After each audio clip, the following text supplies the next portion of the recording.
ফ্যাসিবাদ এবং তাদের দোসররা কখনোই বাংলাদেশের স্বাধীনতা সার্বভৌমত্ব এবং গণতন্ত্রকে স্থিতিশীল হতে দেবে না। নুরুল হক নুরু ছিল যেন একটা ফ্যাসিবাদী সরকারের শিকার। তাকে আঘাত করতেই হবে, তাকে মারতেই হবে। চিকিৎসকবৃন্দ ওখানে কর্তব্যরত যারা চিকিৎসক রয়েছেন তারা বলেছেন তার সংখ্যা এখনও কাটেনি, আরও বেশ কিছু ঘন্টা তাকে পর্যবেক্ষণের মধ্যে রাখতে হবে।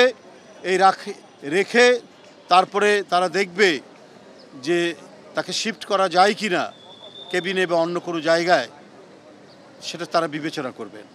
আমি যতটুকু গুরুতর তার আঘাতগুলো দেখেছি বা যতটুকু জেনেছি, এবং এর আগে এত অসংখ্য আঘাত তাকে করা হয়েছে, 22 বার হামলা হয়েছে বগুড়া থেকে শুরু করে বিভিন্ন জেলায় যেখানে গেছে। নুরুল হক নুরু ছিল যেন একটা ফ্যাসিবাদী সরকারের শিকার।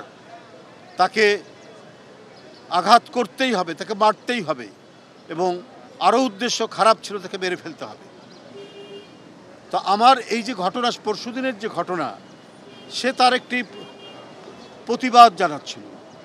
সেখানে কোনো সন্ত্রাসী সহিংস কোনো ঘটনা সেখানে ঘটেনি, কিন্তু তার উপরে এই যে আঘাতটা নির্মমভাবে, সেটা যারাই করুক তারা একটা বৃহৎ পরিকল্পনার অংশ বলে আমি মনে করি। আমরা এটা মনে করি না শান্তিপূর্ণ অবস্থায় সে যত বড়ই অপরাধী হোক তার উপর আক্রমণ করার।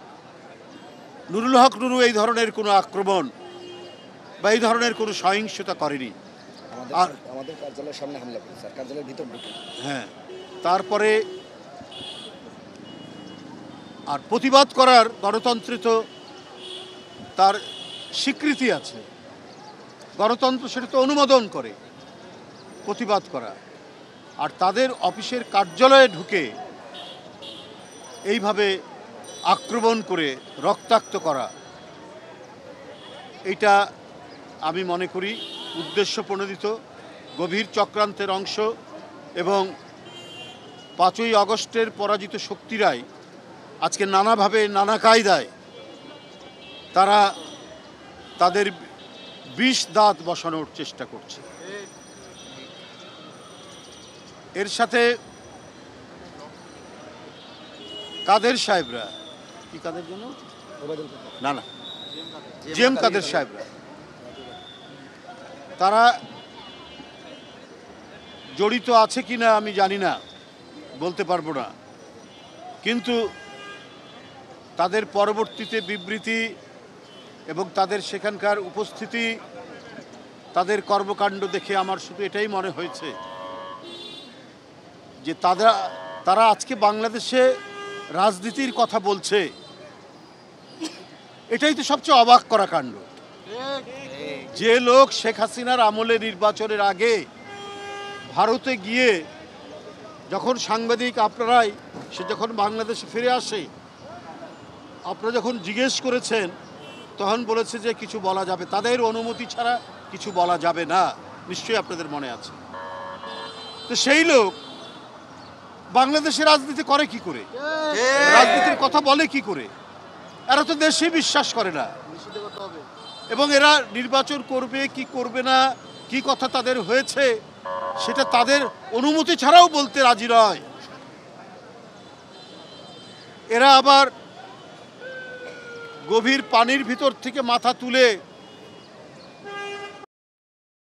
নানা ধরনের সন্ত্রাসী কর্মকাণ্ডে উস্কানি দিচ্ছে কিনা এটা নিয়ে জনগণ তো সন্দেহ করছেই। যাই হোক, আমি এটা আমাদের দলীয় সিদ্ধান্ত, এ ব্যাপারে দল কি সিদ্ধান্ত নেবে সেটা আমরা পরে বলবো। তবে আমার মনে হয় ফ্যাসিবাদ এবং তাদের দোসররা কখনোই বাংলাদেশের স্বাধীনতা সার্বভৌমত্ব এবং গণতন্ত্রকে স্থিতিশীল হতে দেবে না। কারণ তাদের হাতে অনেক টাকা আছে এবং এখনও সেখানে টাকা যাচ্ছে, এবং যে টাকাগুলো পাচার হয়েছে সেটাও তো শেখ হাসিনার হাতে গিয়ে দিয়ে আসা হচ্ছে। 2,500 কোটি টাকা দেওয়া হয়েছে, আবার 2,000 কোটি টাকা দেওয়া হবে। আমরা গণমাধ্যমে পেয়েছি, আমরা বানিয়ে বলছি না। তাহলে তারা তো বসে নেই, চক্রান্তের নানা জাল তারা রচনা করছে। যাই হোক, যারাই জড়িত হোক তাদেরকে নিরপেক্ষ তদন্তের মাধ্যমে শাস্তি দিতে হবে, এদের বিরুদ্ধে ব্যবস্থা গ্রহণ করতে হবে।